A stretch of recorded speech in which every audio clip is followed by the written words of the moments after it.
Aujourd'hui, je me suis réveillé avec une question qui m'a interpellé, une question qui m'a un peu taraudé l'esprit. J'y ai réfléchi longuement et j'aimerais partager un peu ma réflexion avec toi.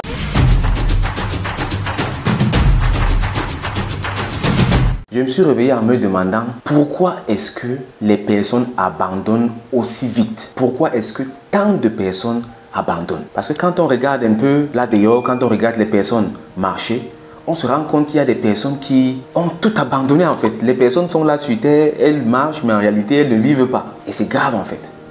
Et même dans les activités, on se rend compte que chaque jour, les personnes vont abandonner cette activité, aller faire ça, aller faire ça, aller faire ça. Pourtant, ce n'est pas ce qu'on devrait faire. Quand on regarde les histoires à succès, regardons Google par exemple. Est-ce que tu sais que Google, ils ont passé 8 années de travail acharné sans gagner un seul centime?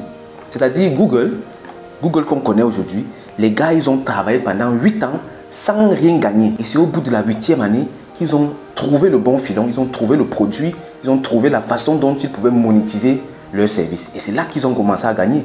Et quand ils ont commencé à gagner, la première année déjà, ils étaient à plus de 1 milliard de dollars de chiffre d'affaires. C'est le fruit de 8 années de travail sans rien gagner. Prenons le cas de Aliko Dangote, aujourd'hui l'homme le plus riche d'Afrique. Mais est-ce que tu sais que ça lui a pris 20 ans, 20 années de travail pour arriver à ce niveau? En 20 ans, est-ce que tu imagines combien d'occasions d'abandonner est-ce que ce monsieur a eu? Il a eu tellement d'occasions d'abandonner. Mais est-ce que c'est ce qu'il a fait? Non. Et même dernièrement, je suivais une interview d'Aliko Dangote. Et celui qui l'interviewait disait un truc du genre: nous avons appris que vous travaillez environ 12 heures de temps par jour. Est-ce que c'est fatigant de travailler 12 heures de temps par jour, ainsi de suite? Donc le gars croyait que 12 heures c'est beaucoup. Dangote l'a stoppé. Dangote lui a dit: non, non, non, stop, attention, je dois corriger. Je ne travaille pas 12 heures de temps par jour, je travaille minimum 18 heures de temps par jour. Et le gars a répété: je travaille minimum 18 heures de temps par jour, chaque jour, sauf le week-end. Est-ce que tu t'en rends compte? Ça veut dire que le gars, il est constant depuis des dizaines et des dizaines d'années et il travaille 18 heures de temps par jour sans abandonner. C'est ça le prix du succès en fait. Mais je me demande pourquoi est-ce que nous tous nous aspirons au succès, nous tous nous aspirons au bonheur, du moins à ce que je sache, mais on abandonne autant. Est-ce que tu sais même ce qui se passe quand tu abandonnes? Peu importe la situation, peu importe l'activité, peu importe le secteur. Quand tu abandonnes, il y a toujours quelque chose qui se passe. Dans toute chose, il y a toujours ces dents de scie là. Toute chose évolue toujours en phase.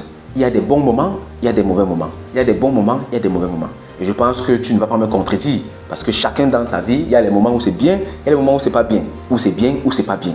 Et c'est comme ça que ça se passe avec toutes les activités. Donc imaginons que tu es dans une activité économique par exemple. Tu fais un certain type de travail ou bien tu es entrepreneur dans un certain secteur. Ça va mal dans le secteur. Donc tu ne gagnes pas, tu es stressé, les problèmes, les dettes, c'est pas facile. Et tu décides d'abandonner pour aller dans un secteur qui est lucratif. Ce que tu ne sais pas, c'est que le domaine dans lequel tu es actuellement, il est au fond. Mais ça va remonter parce que rien ne reste au fond. Regarde dans l'histoire de toutes les activités, de toutes les industries. Tu verras toujours que ça évolue toujours comme ça. Donc toi, tu vas quitter le secteur quand ce sera au fond. Pourtant, c'est un secteur dans lequel tu as déjà un peu maîtrisé un certain nombre de choses. Tu quittes le secteur, tu pars dans un autre secteur qui est au sommet de son activité en fait, qui est bien lucratif. Quand tu arrives dans le nouveau secteur, le temps d'apprendre et de commencer à bien gagner, le secteur là va descendre. Tu vas peut-être gagner un peu, mais après ça va chuter. Et tu vas te retrouver au fond dans un secteur que tu ne maîtrises pas. Et maintenant, tu seras encore plus malheureux que dans le secteur qui était au fond, pourtant tu le maîtrisais. Et maintenant, les personnes qui ont persisté dans le secteur que tu as abandonné là, ça va remonter. Et comme ces personnes seront celles qui vont maîtriser l'activité parce qu'elles sont là-bas depuis et qu'elles n'ont pas abandonné, ces personnes seront donc les personnes qui vont bien gagner. C'est pour ça que c'est pendant les crises que les plus grandes fortunes se créent toujours. C'est pendant les crises que les personnes qu'on qualifie de pauvres, c'est-à-dire c'est pendant les crises qu'on a le plus grand nombre de pauvres qui deviennent riches. Parce que c'est le fond et qu'après ça va monter. Donc quand tu abandonnes, ça signifie que tu abandonnes une activité qui est prête à monter en fait.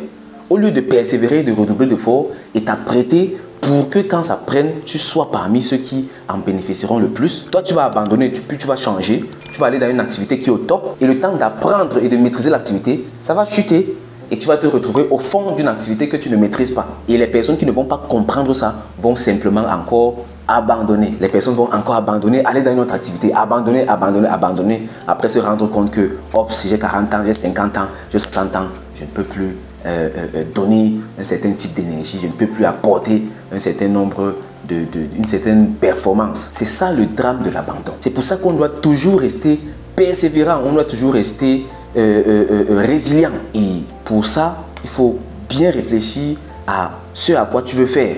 Parce que chacun peut tout faire en fait.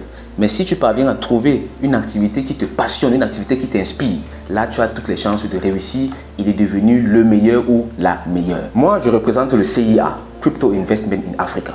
Le secteur que nous avons choisi, c'est celui de la crypto-monnaie. Et notre mission est celle d'informer et d'accompagner un maximum d'Africains dans le monde de la crypto-monnaie, en Afrique et ailleurs. Nous le faisons déjà depuis un bon bout de temps et nous allons continuer de le faire jusqu'à ce que la mission s'accomplisse. Peu importe si le secteur des crypto-monnaies de la blockchain est tout au fond, peu importe si c'est loin en haut.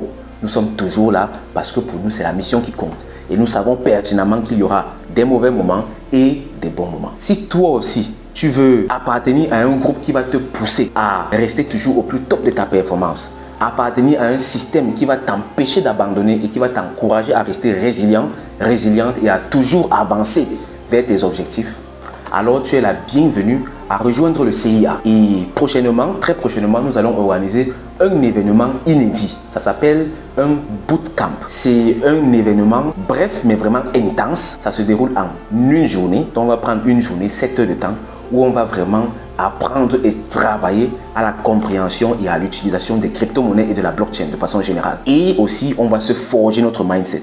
C'est-à-dire, on va devenir des personnes meilleures afin de mériter la richesse qui se trouve dans le monde de la crypto-monnaie et de la blockchain. Parce qu'à la fin, on peut être dans n'importe quelle industrie, mais le facteur déterminant, c'est ce que tu as dans ta tête. C'est ta capacité à être résilient, ta capacité à travailler, ta capacité à redoubler d'efforts, ta capacité à ne pas abandonner. Donc, je t'invite vivement à nous rejoindre. Le lien pour s'inscrire dans ce bootcamp est juste là en bas. C'est pas gratuit, mais ça ne coûte pratiquement rien du tout. C'est-à-dire, on a mis le prix de façon à ce que chacune puisse y accéder.